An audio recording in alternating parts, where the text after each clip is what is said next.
Try to imagine how difficult it is to conduct business meetings with 2 kids, right? Then imagine staggering showings every 15 minutes, with prospective tenants who are also bringing their own kids. Just to further clutter your imagination, this is an 800 square foot 2-bedroom apartment with a cozy entryway. So I arrive with my 2 kids, to find that my tenants are still at home, along with the husband, the newborn and the other sister's boyfriend. So that's 7 people in a small kitchen already. Then the first prospective tenants start arriving. Husbands, wives, with kids, and some showing up early, so there's 2 sets of them. That's 14 people in a small kitchen. And I'm a mom. I have magical powers. So I'm holding my toddler, my daughter is safely under the dining table coloring, and I'm chatting with the prospective tenants and directing traffic while my actual tenants prepare to depart. If you didn't know this already, it's common practice in the US to leave the premises during real estate or apartment showings. This was their first apartment, so I actually emailed them ahead of time to let them know what is generally expected at showings, for example a relatively tidy apartment, and that they can leave, for their own convenience. They do eventually leave, after the boyfriend tells a prospective tenant that he, in fact, also lives there. And I carry on with an exhausting scheduling of showings. And have my new tenants all picked out and lease signed by the next day. Awesome, right? The next night, I get a voicemail from the husband, who is not my tenant. I saved it, and just listened to it again, because it still gives me that same delightful shiver of malicious compliance.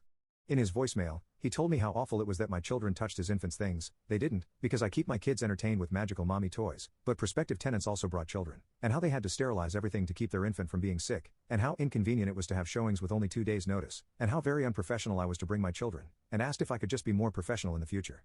You can hear it, can't you? The deep shiver of malicious compliance vibrating through my offended being.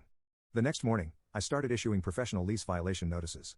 1 for the extra residents of the unit, hubby and boyfriend. 1 for the extra dog. And a few additional ones for building concerns I noted during the showings. They ignored the violation notice, which I sent by certified mail and, thoughtfully, also by email. I decided to be even more professional 30 days later, and issue a 5-day notice to vacate.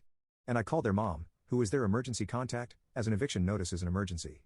Did I mention that their lease was due to end just a few weeks later? But it would be unprofessional of me to let these violations slide until then.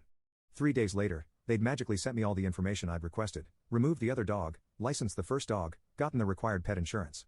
They moved out on their lease termination date. And skipped out on their last electric bill, and left the unit in damaged condition.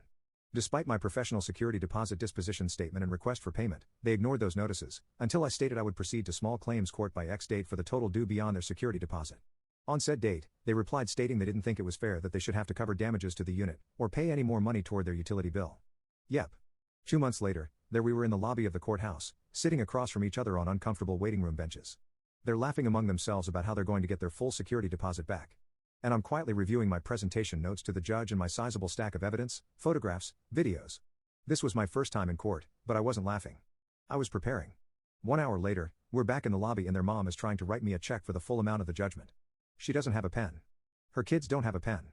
I, however, have a pen. I cheerfully offer my pen. She writes the check and hands it to me, and... Wait. I hold out my hand again. Got my pen back too.